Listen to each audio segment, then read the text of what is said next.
जितनी भी policies in line आ रही हैं वो अनफॉर्चुनेटली आपकी अपनी डोमेस्टिक इंडस्ट्री जो है ऑटोमोबाइल्स की उसको ख़त्म कर रही है। अपना एज पाकिस्तानी इंटरेस्ट देखना चाहिए या सिंपली हमें आईएमएफ की सारी शर्तों को मानना चाहिए। अपने लोगों ने जो इन्वेस्टमेंट किया है उनकी गर्दन दबा रहे हैं। जब डिमांड खत्म हो जाएगी, आपकी बनी बनाई चीज आ जाएगी, कौन उसके ऊपर काम करेगा, कैसे करेगा? आईएमएफ की एक और शर्त जो कि पूरी हो गई है। हुकूमत अब गाड़ियों की दरामद के हवाले से बड़ा ऐलान कर चुकी है और कमर्शियल बुनियादों पर इस्तेमाल शुदा गाड़ियां दरामद करने की इजाज़त दे दी है। इब्तदाई तौर पर 30 जून 2026 तक 5 साल पुरानी गाड़ियों की इजाज़त होगी। इन पर मौजूदा जो कस्टम्स ड्यूटी के साथ साथ 40% रेगुलेटरी ड्यूटी भी लगेगी।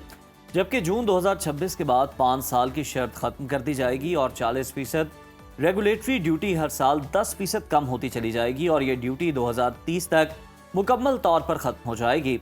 मगर इस्तेमाल शुदा गाड़ियों की दरामद में माहौलियाती और हिफाजती मेयार पर सख्त अमल दरामद होगा। और इसके साथ साथ जो हुकूमत का मौक़िफ़ है उसकी बात करें तो ये फैसला आवाम को बेहतर ऑप्शन देने और मकामी मार्केट में मुकाबला बढ़ाने के लिए किया गया है। लेकिन ऑटो इंडस्ट्री इस फैसले पर हम देख रहे हैं कि सख्त तशवीश का इजहार कर रही है। कंपनीज का कहना है कि इससे सनत को खड़ा करने में 45 साल लगे और अरबों रुपए की सरमायाकारी हुई, मगर अब ये सिर्फ कुछ खतरे में है, क्योंकि वो ये कह रहे हैं कि इससे वाबस्ता जो 1200 छोटी बड़ी कंपनीज हैं और जो फैक्ट्रियां हैं वो बंद हो जाएंगी और ऑटो पार्ट्स जो हैं वो बनाने वाले वेंडर्स की ज़रूरत ख़त्म हो जाएगी और तकरीबन 18 लाख से ज़्यादा लोगों की जो नौकरियां हैं वो भी इससे मुतासिर हों। हुकूमत का इस्तेमाल शुदा गाड़ियां दरामद करने का फैसला कितना बेहतर साबित होगा, पाकिस्तानी को क्या वाकई फ़ायदा होगा और मकामी ऑटो इंडस्ट्री पर इसका क्या असर पड़ेगा, इन्हीं तमाम पहलुओं पर बहस कर लेते हैं। और आपको बताएं कि जनूबी पंजाब की पहली और पाकिस्तान की तीसरी खातून कार डीलर सौलिया हसन साहिबा हमारे साथ मौजूद हैं, जो कि पाकिस्तानी खवातीन के लिए एक रोल मॉडल भी हैं। तो सबसे पहले तो सालिया, आपको खुशामदीद कहते हैं सुनो पाकिस्तान में। हमें ये बताइएगा कि आईएमएफ ने गाड़ियों की दरामद पर पाबंदी हटाने का मुतालबा किया है। आईएमएफ पाबंदी हटाने पर जोर आखिर क्यों दे रही है? इससे आईएमएफ को क्या फायदा हो सकता है और आम सारिफ के लिए इसमें क्या फायदा है? अस्सलाम वालेकुम। सबसे पहले मैं आपकी बहुत बहुत शुक्रगुजार हूँ कि आपने मुझे ये मौका दिया। देखिए, इस वक्त जितनी भी पॉलिसीज इन लाइन आ रही हैं वो अनफॉर्चुनेटली आपकी अपनी डोमेस्टिक इंडस्ट्री जो है ऑटोमोबाइल्स की उसको ख़त्म कर रही है। देखिए, आईएमएफ जो है वो सिंपली ये चाहता है कि जो कर्जा हमने उससे उठाया हम उसको वो वापस करें, तो वो किसी ना किसी तरीके से इकोनॉमिकली अपने कर्जे की वापसी को वायबल बना रहा है। बट अगर हम पाकिस्तान का स्टांस देखें तो सिंपली पाकिस्तान का ये स्टांस होना चाहिए कि आपकी ऑलरेडी पेट्रो डॉलर इकोनॉमी है। आपका रुपया जो है वो पेट्रोल और डॉलर के अगेंस्ट वेट किया जाता है, वो नीचे आता जा रहा है। इस वक्त हर किस्म की कॉस्ट हर आम पाकिस्तानी के लिए लिविंग कॉस्ट बहुत हाई हो चुकी है। जो एक बंदा कल 50,000 कमा रहा था, आज वो शायद 70,000 कमा रहा है, लेकिन वो 70,000 जो इतना डिवैल्यू हो चुका है कि वो 50,000 से भी नीचे जा चुका है। तो मेरा ये क्वेश्चन है कि हमें अपना एज पाकिस्तानी इंटरेस्ट देखना चाहिए या सिंपली हमें आईएमएफ की सारी शर्तों को मानना चाहिए। एक तरफ हम देखते हैं पाकिस्तान की इकोनॉमी चलाने के लिए हमें वो पैसे चाहिए और आईएमएफ से जब हम पैसे उठाएंगे या कर्जा उठाएंगे या हम उनसे आगे प्लानिंग करेंगे कि हमें आगे इतना कर्जा चाहिए, तो वो सिर्फ आज पर अपने आप को सिक्योर नहीं करेगा, वो आगे वो एक बैंक की तरह काम करता है, वो आगे भी अपने रिस्क को मिटिगेट करेगा। तो आईएमएफ का ये फायदा है कि उनका कर्जा वापस हो रहा होगा और हमारा नुकसान कह लें या हमारी एक ये बदकिस्मती है कि हमने वो वापस करना है, तो उसके अगेंस्ट हम उन मजबूरियों का शिकार बन रहे हैं। अच्छा सौलिया, आईएमएफ की शर्त के मुताबिक इस्तेमाल शुदा जो गाड़ियां हैं उनकी दरामद की इजाज़त दे दी गई है। इस फैसले से मकामी ऑटो सेक्टर किस हद तक मुतासर होने का खदशा है?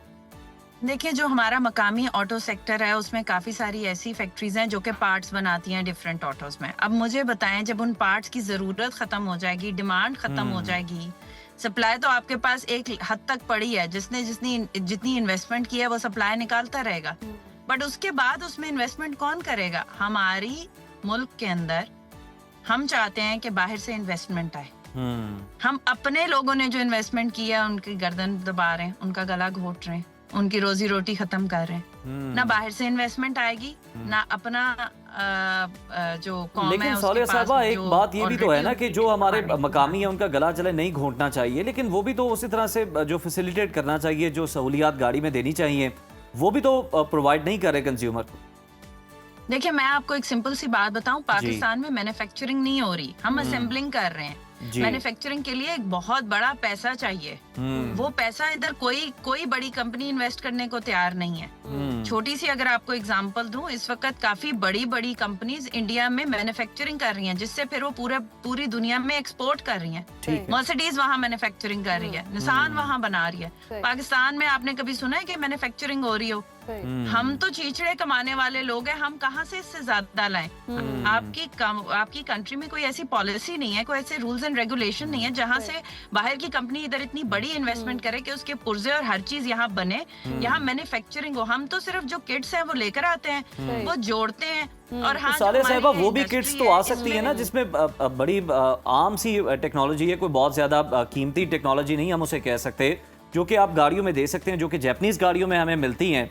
आप सारी नहीं, कम से कम कुछ फैसिलिटेट तो कर सकते हैं अपने बायर को।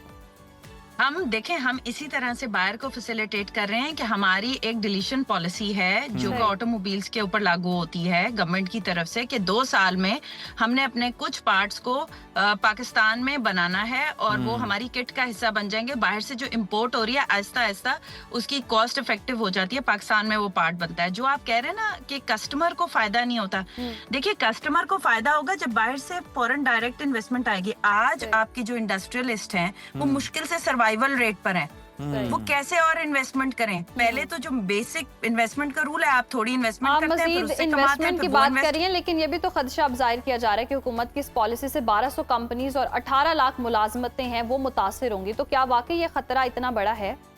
ये बहुत बड़ा खतरा है, ये इससे भी बड़ा खतरा है। ये तो वो है जो कि कोटेड है आपके पास।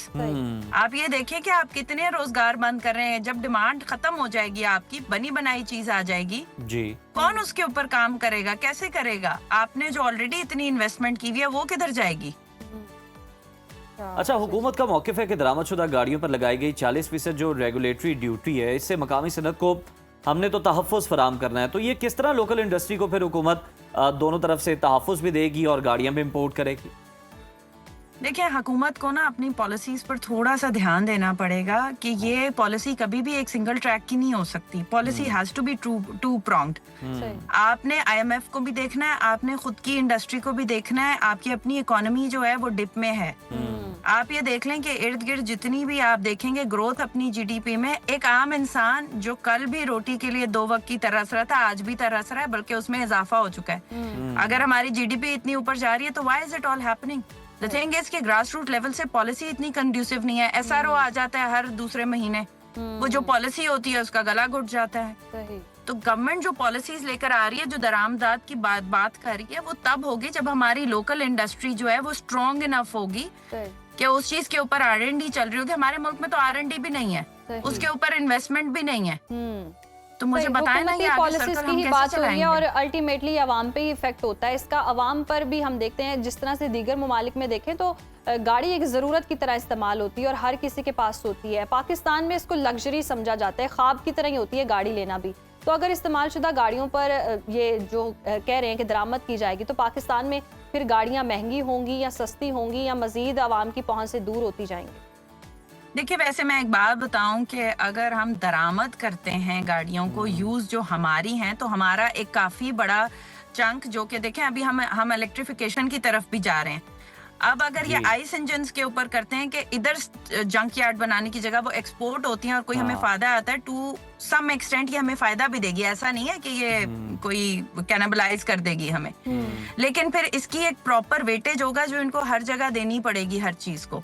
अच्छा सालिया साहिबा, लास्ट में इस पर भी जरा कमेंट कर दीजिएगा कि आप नहीं समझती कि बायर भी इस चीज को प्रेफर करता है कि सेफ्टी पॉइंट ऑफ व्यू से जापानीज गाड़ी जो है वो ज़्यादा बेहतर है? मतलब आप ब्रेकिंग सिस्टम में ले लें, आप चाहे उसमें एयर बैग्स को ले लें, वो इसको ज़्यादा प्रेफर करते हैं और इसको ज़्यादा महफूज समझते हैं, तो उनकी भी कहीं ना कहीं ये ख्वाहिश ज़रूर है। देखिए, मैं आपको एक बात बताऊं, वो ज़रूर समझते हैं, ये हमारा सिर्फ माइंडसेट है इस वक्त। अगर मैं आपको बिल्कुल ऑनेस्टली बताऊं, पूरी दुनिया में चाइना के अलावा कोई टेक्नोलॉजी सबसे आगे नहीं है।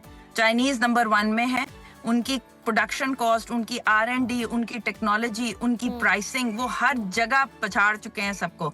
तो जो ये कह रहे हैं ना, हमारे लोग ये समझते हैं कि जापानीज गाड़ी में सेफ्टी फीचर्स ज्यादा होते हैं, तो ये एक NCAP एक इदारा है जो कि सेफ्टी फीचर्स देता है। जापानीज से ज्यादा वायबल है अब चाइनीज गाड़ियां, तो ये कॉन्सेप्ट अब चेंज हो चुका है। सही कॉन्सेप्ट चलें, ये चेंज हो चुका है। लास्टली आप ये बता दीजिए कि जैसे कि पॉलिसीज पर भी आपको एतराज है, तो हुकूमती पॉलिसीज होनी क्या चाहिए कि इस सेक्टर को बेहतर बनाया जा सके? देखिए, सबसे पहले तो ऐसी पॉलिसी होनी चाहिए कि फॉरेन डायरेक्ट इन्वेस्टमेंट यहाँ पर प्रमोट हो, लोग इधर इन्वेस्ट करना चाहें। जब वो इधर आकर इंडस्ट्री लगाएंगे तो हमारी मेन जो हमारी अभी भी जो पार्ट्स की डिफरेंट इंडस्ट्रीज हैं उनको और बिजनेस मिलेगा। पाकिस्तान में डॉलर आएगा, डॉलर के साथ हमारी रुपये की पैरिटी बेहतर होगी, रुपये की औकात ऊपर जाएगी तो लोगों का लाइफस्टाइल बेहतर होगा। देखिए, हम खाली ऑटोमोबाइल के साथ नहीं ये कर सकते, लेकिन दुनिया में, पूरी दुनिया में अराउंड 7% से लेकर 13% तक GDP का हिस्सा होती है ऑटोमोबाइल इंडस्ट्री। पाकिस्तान जब कोविड से पहले टॉप पर ऑटोमोबाइल इंडस्ट्री ऑपरेट करी थी तो 4% GDP पर थी। आज वो GDP 1 पॉइंट समथिंग रह गई है। की जरूरत है, फॉरेन इन्वेस्टमेंट आएगी तो बेहतरी आएगी। सौलिया हसन हमारे साथ मौजूद थी और इस तमाम तर हमारे साथ बात कर रही थी।